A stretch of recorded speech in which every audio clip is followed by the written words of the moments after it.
Olá galera, sejam bem-vindos à nossa aula 2 de simetria nas provas do Enem. Hoje nós vamos ver as simetrias por rotação.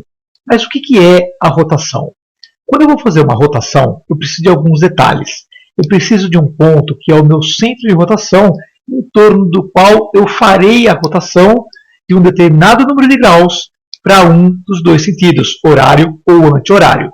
Então vamos ver um exemplo de uma rotação de 120 graus no sentido horário. É como se eu pegasse um compasso, espeto no meu centro de rotação, abro até cada um dos pontos da minha figura e desenho arcos de 120 graus. Tá? Esses arcos conduzem os pontos da figura até a posição final após uma rotação de 120 graus. Vamos ver outro exemplo. Eu pego a figura com o centro de rotação aqui embaixo e vou girar em torno desse centro 90 graus no sentido anti-horário. Fiz uma rotação de 90 graus no sentido anti-horário. E outro exemplo, eu vou girar 180 graus. Este caso da rotação de 180 graus, ele guarda um detalhe extremamente interessante e importante para a gente. Olha bem essa figura aqui. Ó. Ela já apareceu, tá, na aula 1, na aula sobre reflexão, porque é exatamente a mesma coisa que uma reflexão em relação a um ponto. O que eu estou falando? Eu estou falando que rotacionar 180 graus ou fazer reflexão em relação a um ponto é a mesma coisa. E conforme a situação, conforme a conveniência, você escolhe um ou escolhe outro. É a mesma coisa. Tá bom? Vamos ver alguns exemplos de figuras simétricas por rotação. Olha essa figura aqui. Ó. Eu tenho três partes congruentes. Se eu puser um centro de rotação, esse me sugere que rotações de 1/3 de volta, são três partes iguais, 1/3 de volta, devolvem a figura à posição original. Como assim? Se eu fizer um giro nessa figura de 120 graus, depois que concluído o giro, você olha a figura e parece que ela nem sequer saiu do lugar. Isso quer dizer que a figura é invariante por rotações de 120 graus. Toda figura simétrica por rotação é invariante por uma rotação de um determinado número de graus. Vamos pegar a estrela do mar. A estrela do mar tem 5 bracinhos. Tá? Isso me sugere que rotações de 1/5 de volta faz com que a figura retorne à posição original. Então ela é invariante a rotações 72 graus. Tá? Essa simetria aqui é o que a biologia chama de simetria radial. Tá certo? A simetria por rotação é a simetria radial da biologia. Mais um exemplo. Vou pegar a carta do baralho. Se eu puser o centro de rotação bem no centro do meu retângulo e der um giro de meia volta, a figura está do jeitinho que estava antes. Isso me sugere uma invariância por rotações de 180 graus. Tá bom? Posso fazer reflexão também? Pode fazer reflexão em torno desse ponto, que é o centro do retângulo. Tá? Reflexão em relação a um ponto e giro de 180 graus são sempre a mesma coisa. Vamos ver na geometria euclidiana as figuras que também têm uma simetria por rotação.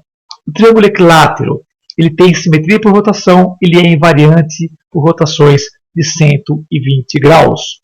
O quadrado, ele é invariante por rotações de 90 graus. E o retângulo, ele é invariante por rotações de meia volta. Tá? Outros exemplos, os polígonos regulares como um todo. Aqui eu coloquei o exemplo do pentágono regular.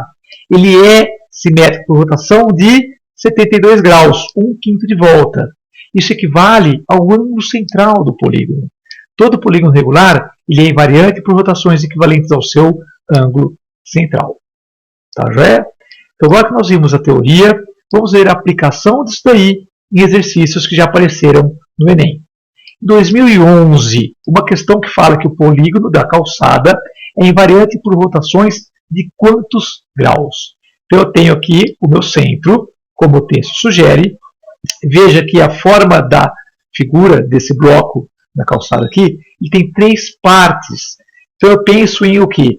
Rotações de 1/3 de volta. Tá? Ela é invariante por rotações de 120 graus. Aí você olha para a questão e fala assim, nossa, que questão fácil, que não sei o que, não sei o que lá. Realmente ela é fácil. Ela é fácil desde que você saiba o assunto. Esse é o objetivo desse conjunto de aulas. Capacitar você para que você consiga olhar para uma questão dessa no Enem e considere essa questão fácil. Tá? Vamos ver uma questão de 2013 que muita gente reclamou, que não entendeu o que era, que não sabia o que era para fazer, que não sei o que lá, que não sei o que.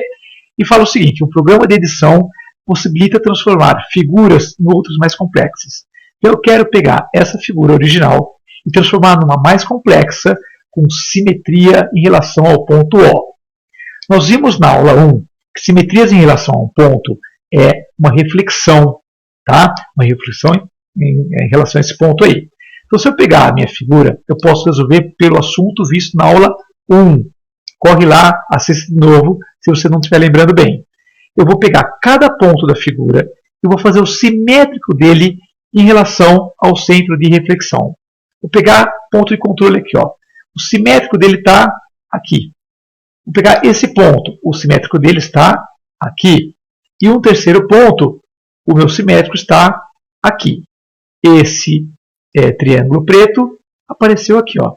Então essa seria a figura com o seu simétrico obtido pela reflexão em relação ao ponto O. Mas o que a gente viu agora há pouco? Que toda reflexão em relação a um ponto equivale a uma rotação de 180 graus. Então, se eu pegar a figura original, puser o meu centro de rotação no ponto O, eu vou girar 180 graus e eu tenho o mesmo efeito que eu obtive aqui. Mas você não achou mais fácil?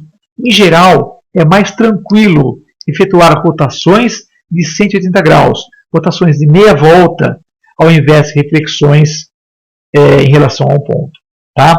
Claro que o efeito é o mesmo, mas por conveniência, muitas vezes é mais fácil fazer a rotação para obter o que você deseja. De um modo ou de outro, a resposta para essa questão, alternativa I. É uma questão que não é tão complicada assim. Claro que, se você não sabe o assunto, tudo é complicado. Tudo que você não sabe é complicado. Tá? E o meu último exemplo. Em 2009, uma questãozinha que fala de um quebra-cabeça, que tem uma parte já montada, outras pecinhas montadas, e essas peças que ainda precisam ser colocadas aqui. E a pergunta dele é o seguinte, qual das peças 1 ou 2 encaixa adequadamente aqui, mantendo o padrão do quebra-cabeça? Então veja só, pelas alternativas, eu percebo que eu vou ter que escolher ou a figura 1 ou a figura 2, dar um determinado giro nela para encaixar direitinho. Se você olhar os padrões, eu tenho aqui ó, as partes que se encaixam, mantendo os padrõezinhos do quebra-cabeça. Eu vou olhar a figura que vai ser vizinha da minha peça, e esse pedaço cinza claro me sugere a necessidade de um cinza claro ou na peça 1 ou na peça 2. Notem que na peça 2 eu tenho uma parte cinza claro. Eu vou escolher a peça 2. Só que esse encaixe aqui não está legal. Ele não forma o padrão adequado. Então eu vou ter que pensar num giro específico para que esse cinza se encaixe com esse cinza aqui. Um giro de 90 graus no sentido anti-horário é suficiente para isso. Agora a nova peça girada encaixa lindamente no lugarzinho. Então o que eu fiz com a peça? Eu escolhi a peça 2, girei 90 graus no sentido anti-horário. Tudo bem? Tudo tranquilo? Entendeu direitinho? Gostou da aula? Então isso é simetria por rotação. Tá? Ainda falta a aula 3, simetria por translação, que nós vamos ver nos próximos dias. Se você gostou, inscreva-se no meu canal. Assim que eu colocar a aula, você recebe uma notificação, você corre lá, assiste e conclui o nosso curso sobre simetrias no Enem. Então, fique com Deus e até a próxima aula.